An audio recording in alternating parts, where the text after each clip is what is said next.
Assalamualaikum warahmatullahi wabarakatuh. Alhamdulillahirabbil alamin. Alhamdulillahi wa syukurillah wa la haula wa la quwwata illa billah. Asyhadu an la ilaha illallah wa asyhadu anna Muhammadan abduhu wa rasuluhu wa la nabiyya ba'dah. Rabbi shrah li sadri wa yassir li amri wa hlul 'uqdatam min lisani yafqahu qawli. Amin ya rabbal alamin. Ya sekalian, marilah kita bersyukur kehadirat Allah Subhanahu wa taala di mana kita pada hari ini bisa berkumpul bertemu dalam kuliah kita pada saat ini, yang pada hari ini kita akan menyampaikan kuliah tentang ilmu pengetahuan. Nah, dasar-dasar ilmu pemerintahan adalah bagian dari ilmu pemerintahan, bagian dari ilmu yang apakah itu memenuhi syarat-syarat sebuah ilmu atau tidak, maka kita akan sampaikan pada saat ini. Izinkanlah kami untuk nanti share atau posting materi, silakan diikuti di dalam kuliah kali ini. Salawat dan salam marilah kita panjatkan kepada junjungan kita Nabi Agung Muhammad Sallallahu Alaihi Wasallam, di mana dengan bimbingan beliau, dengan bimbingan Nabi kita Muhammad Sallallahu Alaihi Wasallam, kita menjadi orang yang berada dalam jalur kebenaran, dari zulumatu ilan nur, dari kegelapan menuju alam yang terang benerang. Nah, baik saudara sekalian, kita ikuti materi tentang uh, ilmu pengetahuan.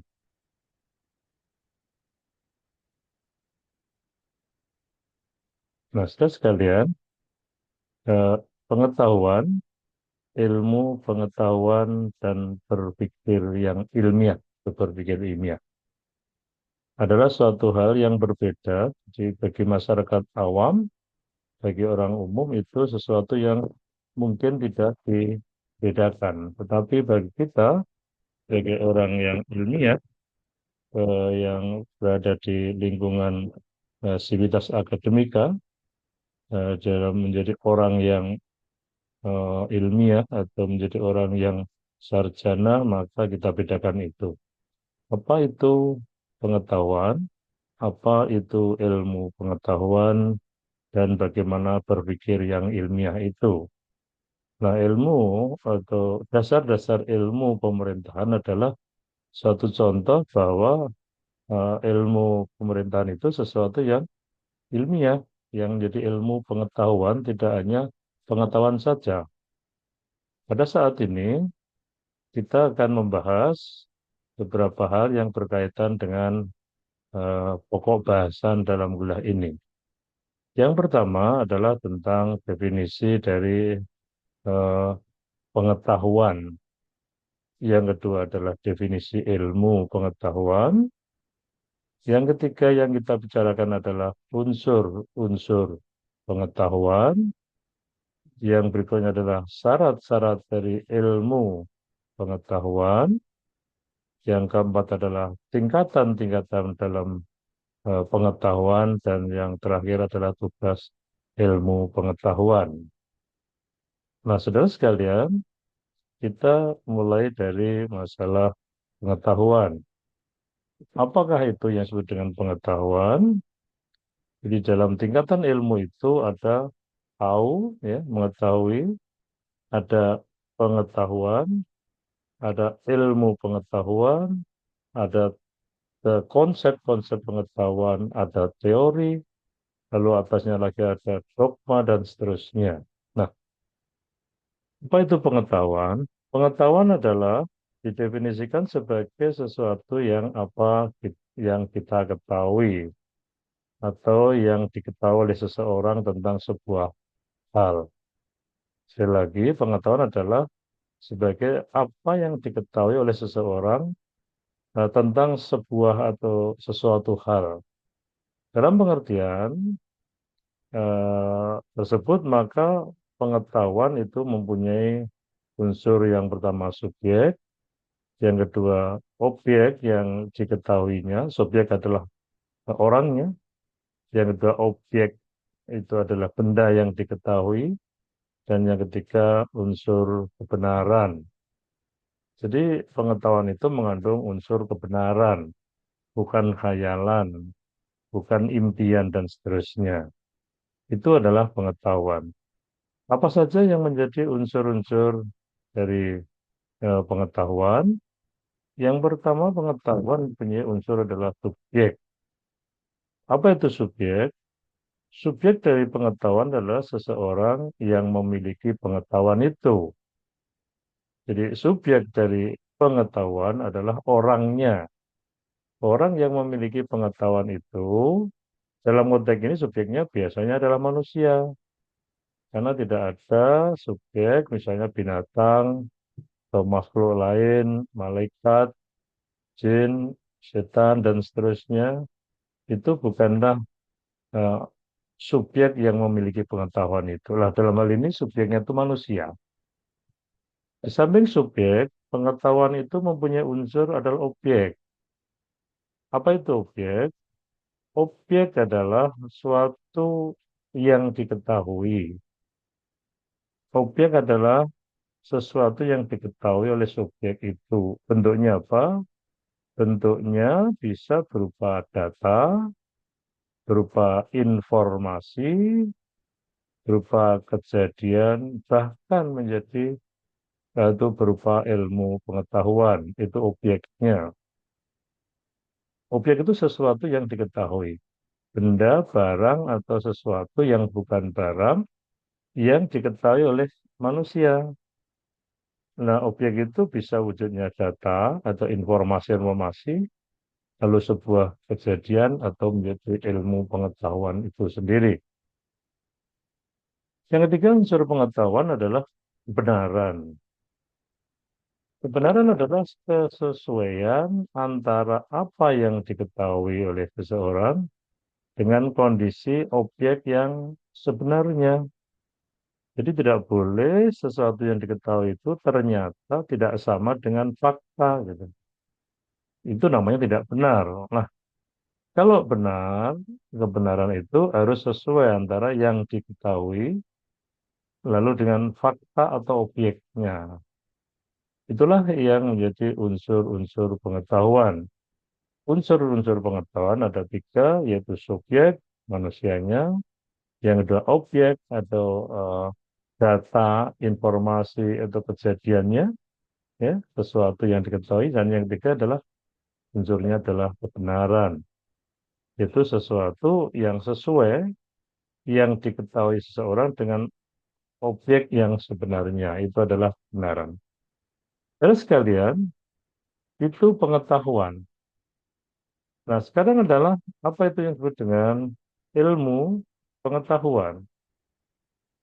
Ilmu pengetahuan adalah suatu kumpulan dari pengalaman dan pengetahuan dari sejumlah orang yang dipadukan secara harmonis dalam sebuah bangunan yang sifatnya teratur. Sekali lagi saya sampaikan, ilmu pengetahuan adalah sekumpulan dari pengalaman dan pengetahuan dari sejumlah orang yang dipadukan secara harmonis dalam sebuah bangunan yang sifatnya teratur. Itu dapat dikatakan bahwa ilmu pengetahuan itu merupakan kumpulan pengetahuan yang sifatnya sistematis. Jadi kumpulan pengetahuan yang sifatnya sistematis itu adalah ilmu. Jadi artinya ilmu itu sesuatu yang ada pertama pengetahuannya, isinya, yang kedua sifatnya yang teratur, yang ketiga adalah sistematika. Itu adalah ilmu. Jadi sekali lagi ilmu itu adalah harus sistematis, tidak boleh terpotong-potong, terlompat-lompat, yang tidak sistematis. Tidak boleh, harus sistematis. Nah, syarat-syarat sebuah pengetahuan itu bisa menjadi ilmu pengetahuan, itu sesuatu yang ilmiah. Apa itu syaratnya? Sebuah pengetahuan itu bisa dikatakan sebagai ilmu pengetahuan atau kondisio scientia. Conditio scientia adalah syarat sebuah pengetahuan menjadi sesuatu yang ilmiah. Ingat, tidak semua pengetahuan itu adalah ilmiah. Nah, pengetahuan menjadi ilmiah kalau mempunyai beberapa syarat. Yang pertama adalah objektif. Objektif atau dalam bahasa asingnya namanya objektum materia dan objektum forma, yaitu objek atau barang atau sudut pandang yang menjelaskan tentang sebuah ilmu. Objek materia, objek materi adalah barangnya. Sedangkan objek forma atau objektum forma atau sering disebut dengan objek formal adalah sudut pandang. Sudut pandang adalah dari mana sebuah pengetahuan atau sebuah benda itu dilihat. Contohnya, objek materi sama-sama, misalnya manusia. Manusia adalah objek materi. Nah, ada ilmu tentang manusia yang bermacam-macam. Satu, ada sosiologi. Sosiologi adalah ketika memandang manusia dari sisi hubungan sosialnya dengan orang lain. Ada antropologi, sama objeknya manusia, tapi melihat sudut pandangnya adalah manusianya, jadi bendanya, fisiknya itu. Jadi dia di mana, tahun berapa lahirnya, kemudian suku apa, dari mana itu adalah objek dari antropologi. Yang berikutnya ada psikologi. Psikologi adalah ilmu pengetahuan yang objek materinya sama yaitu manusia, tapi yang dilihat adalah dari sudut jiwanya. Nah, itu yang namanya dari sudut jiwaan, sudut bahannya manusia, lalu sudut hubungan sosial dan seterusnya, itu namanya objektum forma. Itu disebut dengan pendekatan atau disebut dengan approach atau approaches karena banyaknya. Nah, itu subjek, objek ya. Jadi ilmu pengetahuan harus punya objek. Gitu. Yang kedua, sesuatu ilmu itu harus mempunyai metode. Metode adalah suatu cara mendapatkan ilmu pengetahuan itu. Di dalam khasanah ilmu pengetahuan, secara umum metode dibagi dua, yaitu metode kualitatif dan metode kuantitatif. Apa itu metode kualitatif? Metode kualitatif adalah sebuah cara atau metode melihat sebuah kebenaran itu bukan dari jumlah fakta atau datanya, tetapi pada penjelasan yang kualitatif atau penjelasan yang mendalam. Sedangkan metode kuantitatif melihat sesuatu itu, kebenaran itu diukur dari jumlahnya, gitu ya. Jumlahnya. Kalau sedikit ya dianggap tidak terlalu ilmiah. Kalau banyak ya ilmiah. Jumlah ya kebenaran itu dihitung dari jumlahnya. Yang ketiga adalah ilmu pengetahuan itu mempunyai syarat yang disebut dengan verifikatif. Verifikatif adalah suatu syarat dari ilmu pengetahuan di mana sebuah ilmu atau pengetahuan itu harus bisa diverifikasi. Diverifikasi adalah artinya dibuktikan kebenarannya oleh orang lain, oleh ilmuwan lain, dengan metode yang sama, dan hasilnya harus sama. Metode verifikasi ini ada dua, yaitu verus rationis dan kedua verus definus. Ya, jadi verifikasi ilmu atau cara untuk membuktikan sebuah ilmu pengetahuan. Nah, kalau sebuah ilmu pengetahuan itu mempunyai kebenaran dan bisa diverifikasi oleh orang lain dengan cara yang sama, maka itu namanya dia menjadi ilmu pengetahuan, bukan sekedar pengetahuan. Yang keempat adalah sifatnya sistematis. Sebuah ilmu pengetahuan harus mempunyai syarat yang disebut dengan sistematis, explanatio logika. Jadi sebuah ilmu pengetahuan harus bisa dijelaskan secara sistematis melalui penjelasan-penjelasan yang sifatnya masuk akal. Tidak boleh hanya ngarang, tidak boleh ada ya di dalamnya ada semacam mimpi, semacam hanya angan-angan. Tidak ada, tidak boleh. Harus berdasarkan pada logika kebenaran. Kebenaran yang logis masuk akal. Karena ilmu itu tempatnya di akal atau otak manusia, bukan di perasaan. Itu syarat yang keempat adalah sistematis. Yang kelima, syarat ilmu pengetahuan adalah harus mempunyai sifat yang sifatnya yaitu universal. Di mana ilmu pengetahuan itu eh, berlaku umum dimanapun dan kapanpun juga sama benarnya. Tidak bisa di sini benar, tapi dibuktikan di luar daerah atau di luar negeri sana, tempat yang lain itu loh, kok tidak sama. Tidak boleh, maka sifatnya harus universal, sifatnya umum ya, umum. Umum itu berlaku dimanapun dan kapanpun juga harus kebenaran itu tetap benar. Tidak boleh benarnya hanya di tempat tertentu, itu namanya tidak universal dan itu bukan ilmiah. Nah, itulah saudara yang dinamakan syarat-syarat ilmu pengetahuan. Apa itu? Satu, objektif, mempunyai objek. Yang kedua, metodis, punya metodologi. Yang ketiga adalah verifikatif, syaratnya ilmu pengetahuan. Apa itu? Itu bisa dibuktikan dengan cara yang sama oleh orang lain, hasilnya harus sama. Yang keempat, mempunyai sistematika, sistematika ilmu. Jadi mempunyai eksplanasi logika, bisa masuk akal, bisa dijelaskan dengan yang sebenar-benarnya, bukan berdasar kepada perasaan atau hanya angan-angan.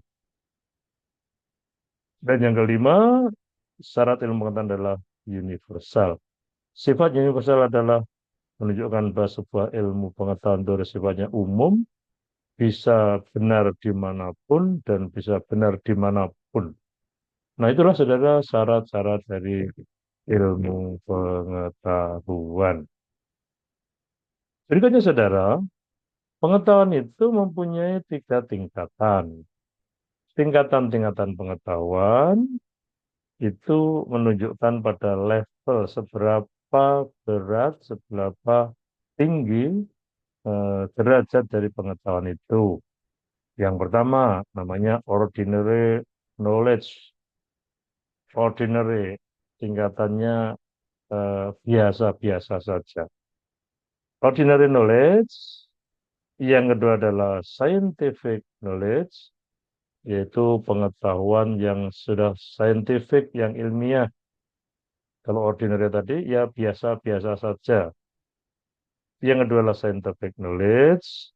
Dan yang ketiga adalah philosophical knowledge, yaitu pengetahuan yang sifatnya itu filosofis. Bagaimana penjelasannya? Mari kita ikuti dalam eh, slide-slide selanjutnya. Pengetahuan biasa atau ordinary knowledge, tingkatan yang pertama dari sebuah pengetahuan yang dinamakan ordinary knowledge, adalah suatu pengetahuan yang diperoleh melalui penggunaan atau penyerapan panca indera, ya, penerapan panca indera terhadap objek tertentu yang dijumpai sehari-hari. Sekali lagi, kebenaran ordinary atau kebenaran yang sifatnya biasa, pengetahuan biasa itu suatu pengetahuan yang diperoleh berdasarkan pada penggunaan panca indera. Nah, panca indera itu memang akan memberikan informasi kepada kita sesuai dengan apa yang dia rasakan. Misalnya, api itu panas kalau kita sentuh dengan tangan atau dengan kulit. Jadi panas. Langit itu biru Pengetahuan bahwa langit biru itu ketika kita lihat dengan mata, nampak bahwa langit itu biru. Lalu ada bau. Bau menyengat dan bau tidak menyengat itu kita menggunakan panca indera atau indera pembau. Demikian seterusnya, menggunakan 5 indera atau panca indera untuk mendapatkan pengetahuan, maka pengetahuan itu sifatnya ordinary atau biasa-biasa saja. Nah, sesuatu yang biasa ini, pengetahuan ini levelnya paling rendah. Karena pada faktanya nanti bisa dibantah oleh pengetahuan yang lainnya pada tingkat yang berikutnya. Nah, yang kedua adalah pengetahuan ilmiah. Pengetahuan ilmiah atau disebut dengan scientific knowledge adalah tingkatan pengetahuan yang kedua di mana suatu pengetahuan itu diperoleh melalui penggunaan metode-metode yang ilmiah, melalui penelitian-penelitian yang kemudian hasilnya digeneralisasi menjadi sebuah ilmu pengetahuan. Jadi tidak hanya sekedar menggunakan panca indera untuk mengatakan sesuatu itu benar, tetapi menggunakan metode-metode ilmiah yaitu berupa penelitian-penelitian yang kemudian akan menghasilkan sebuah kesimpulan yang benar dan lebih ilmiah, lebih teruji. Dia lebih baik tingkatannya dibanding pengetahuan yang sifatnya hanya umum ordinary. Yang ketiga, yang ketiga adalah tingkatan pengetahuan yang lebih tinggi lagi disebut dengan philosophical knowledge atau pengetahuan filsafati. Apa itu? Pengetahuan filsafati adalah pengetahuan yang diperoleh melalui pemikiran-pemikiran yang rasional, yang didasarkan kepada pemahaman, penafsiran, spekulasi, atau penilaian kritis, logis, dan analitis, serta sistematis terhadap sebuah pengetahuan. Sifatnya itu penafsiran yang sifatnya spekulatif, filsafati. Jadi pengetahuan yang lebih tinggi lagi yaitu pengetahuan philosophical knowledge. Nah, saudara, itulah tentang tingkatan-tingkatan dari pengetahuan, saudara. Nah, saudara, kita bisa meneruskan pemahaman kita, ya, pemahaman kita, di mana pengetahuan, lalu ilmu pengetahuan, syarat ilmu pengetahuan, dan lain-lain. Lah, ilmu pemerintahan, yang dasar-dasar ilmu pemerintahan yang kita pelajari, apakah termasuk ilmu atau tidak pemerintahan itu, maka kita bisa uji dari hal tersebut. Nah, saudara sekalian, kalau suatu pengetahuan kemudian menjadi ilmu pengetahuan, itu setelah jadi ilmu, apa sih, untuk apa sih sesuatu itu, ilmu itu? Maka ilmu itu haruslah sesuatu yang berguna, yang bermanfaat. Ya. Suatu ilmu itu harus berguna, harus bermanfaat bagi kebaikan orang banyak, bagi kebaikan alam semesta. Itulah yang dianggap atau dinamakan tugas-tugas ilmu pengetahuan. Nah, saudara sekalian, ilmu pengetahuan, ya, mempunyai beberapa tugas yang menjadi tanggung jawab para ilmuwan, menjadi tanggung jawab para sarjana yang menguasai ilmu itu. Minimal ada 3 tugas dari suatu ilmu pengetahuan. Yang pertama, sesuatu ilmu pengetahuan itu mempunyai tugas untuk menerangkan atau menjelaskan berbagai macam gejala atau fenomena-fenomena alam maupun fenomena-fenomena sosial agar kita manusia ini mengerti tentang apa yang terjadi, saudara. Saya ulang, bahwa ilmu pengetahuan punya tugas yang sifatnya menerangkan, menjelaskan suatu gejala-gejala sosial atau gejala alam, itulah yang dinamakan tugas eksplanatif. Tugas eksplanatif adalah tugas ilmu pengetahuan untuk mendeskripsikan, menggambarkan, menjelaskan, dan sekaligus menyediakan keterangan-keterangan tentang gejala apa saja yang ada di dalam dunia ini, baik gejala alam maupun gejala sosial, termasuk di dalamnya adalah sebab-sebab terjadinya gejala itu. Berikutnya adalah kondisi-kondisi atau alasan yang menimbulkan gejala itu. Apa itu gejala? Gejala adalah suatu keadaan yang ada di alam ini, juga yang ada di sosial. Misalnya, kenapa sering terjadi banjir di musim hujan yang sekarang ini? Itu gejala alam. Dulu hujan juga sering hujan sama dengan sekarang. Tapi kok tidak banyak menimbulkan banjir? Nah, maka kita harus tahu mengapa hujan sekarang sering menimbulkan banjir, tanah longsor, dan seterusnya. Sedangkan pada zaman-zaman dulu hujan itu biasa, tidak menyebabkan banjir. Nah, alasannya apa? Kondisinya bagaimana? Mengapa menimbulkan masalah itu? Nah, apa jawabannya? Yaitu tugas ilmu pengetahuan untuk menjelaskan. Yang kedua, ilmu pengetahuan mempunyai tugas yang dinamakan prediktif. Prediktif adalah suatu tugas dari ilmu pengetahuan untuk meramalkan suatu kejadian di mana kejadian-kejadian yang timbul itu sebenarnya bisa diramalkan dalam arti diprediksi. Lah yang memprediksi itu adalah namanya ilmu pengetahuan. Hukum dan dalil sebagai dasar untuk meramalkan dengan teliti tentang kejadian-kejadian yang akan timbul di masa datang. Baik masa datang itu jauh, ya, lama, maupun masa datang itu adalah dekat atau sebentar. Nah, ilmu pengetahuan punya tugas meramalkan. Misalnya adalah tentang terjadinya atau ramalan cuaca akan terjadinya hujan di sebuah wilayah tertentu.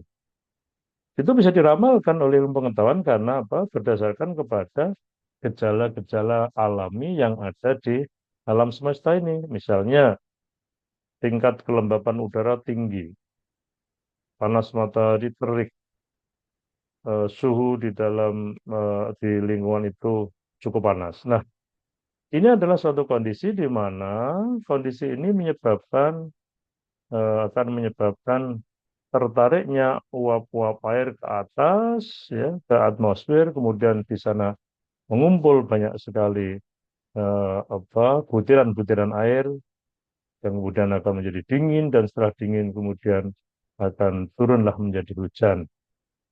Itu adalah cara kerja dari sebuah ilmu pengetahuan tentang meteorologi dan geofisika, misalnya ramalan terjadinya hujan. Contohnya begitu, itu bisa meramalkan sebuah kejadian atau namanya memprediksi gitu. Dalam ilmu sosial juga demikian. Bisa juga misalnya akan terjadinya suatu demonstrasi, suatu kerusuhan, suatu hara-hara, suatu kondisi di mana masyarakat itu akan protes, komplain terhadap pemerintah yang diawali disebabkan oleh kebijakan-kebijakan yang selalu menyengsarakan masyarakat misalnya. Nah, lalu diprediksi, wah ini kalau dibiarkan akan terjadi ketidakpuasan, kemudian ketidakpuasan menjadi Berapa orang bisa berkumpul untuk melaksanakan demonstrasi, demonstrasi yang besar, tidak terkendali bisa menjadi huru hara. Misalnya begitu, namanya memprediksi atau meramalkan kejadian. Itu adalah tugas kedua dari ilmu pengetahuan. Nah, demikian saudara. Yang ketiga adalah ilmu pengetahuan itu mempunyai tugas untuk mengontrol. Mengontrol di sini diartikan bahwa berdasarkan ilmu pengetahuan, kita dapat mengendalikan sebuah kondisi-kondisi tertentu untuk menimbulkan atau mengarahkan pada kejadian-kejadian yang kita harapkan dan akan mencegah kejadian yang tidak kita harapkan. Misalnya tadi karena hujan curah apa panas suhu panas lalu terjadi apa tingkat kelembaban tinggi di sebuah wilayah tertentu, maka ilmu pengetahuan akan memprediksi terjadinya sebuah hujan yang lebat gitu, bahkan dimungkinkan terjadinya limpahan penampungan air itu sehingga bisa menimbulkan banjir. Nah, supaya tidak muncul korban yang banyak, maka ilmu pengetahuan itu bisa memberikan solusi kepada pengambil kebijakan untuk memindahkan orang-orang yang ada di jalur-jalur yang kemungkinan dilalui oleh banjir-banjir besar, sehingga tidak muncul korban yang diharapkan. Nah, itu bisa dilakukan oleh ilmu pengetahuan. Nah, demikian saudara, ilmu pengetahuan itu sesuatu yang sangat penting, sesuatu yang kita harapkan bisa menyelamatkan umat manusia secara umum. Nah, demikian saudara sekalian, dari hal-hal yang kita sampaikan tadi, bahwa memang ilmu pengetahuan itu sesuatu yang sungguh sangat penting, tidak bisa kita abaikan saja, karena dengan ilmu pengetahuan, hidup menjadi lebih mudah, lebih gampang. Dengan seni hidup menjadi indah, dengan ilmu pengetahuan hidup menjadi mudah, dan dengan bersyukur hidup menjadi berkah. Demikian saudara yang bisa saya sampaikan, kurang lebihnya mohon maaf. Sekali lagi bahwa kita sekali lagi kita harus banyak belajar. Ilmu pemerintahan kita juga bisa demikian menjadi sebuah ilmu yang bisa menyebabkan kita lebih baik lagi. Karena itu saudara sekalian, kita akan mendapatkan kebaikan dengan ilmu itu. Marilah kita belajar dengan sebaik-baiknya. Kita akhiri kuliah kita pada saat ini dengan membaca doa kafaratul majlis. Subhana rabbika rabbil izzati amma yasifun wa salamun alal mursalin. Alhamdulillahirabbil alamin. Subhana rabbika rabbil izzati amma yasifun wa salamun alal mursalin. Alhamdulillahirabbil alamin. Billahi taufiq wal hidayah. Assalamualaikum warahmatullahi wabarakatuh. Kita akhiri sekali lagi sampai ketemu pada pertemuan berikutnya dengan materi-materi yang selanjutnya. Sekali lagi kita akhiri. Assalamualaikum warahmatullahi wabarakatuh.